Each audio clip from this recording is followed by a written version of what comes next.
بنده همیشه میگم بنیانگذار جمهوری اسلامی محمد رضا شاه پهلویه.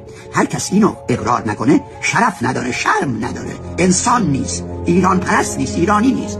عزیزان من تاریخ دوره قاجار رو نوشتم، اقتصاد سیاسی ایران دوره قاجار.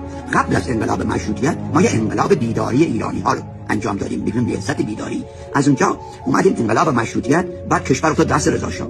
از رضا شاه و محمد رضا شاه وظیفه این دو تا شاه نابود کردن اون بیداری بود و در مقابل اون بیداری یک چیزی درست کردن که نه سر داشت، نه ته، نه مادرن می‌خواستن بکنن، نه کهنه بود. زمان رضا شاه من فکر می‌کنم شاید 1000 تا مسجد تو ایران نداشتیم.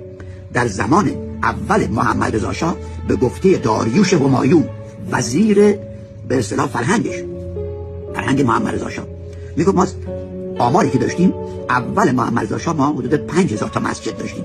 وقتی که انقلاب شد 55000 مسجد داشتیم. این شاه 50000 فقط مسجد ساخت.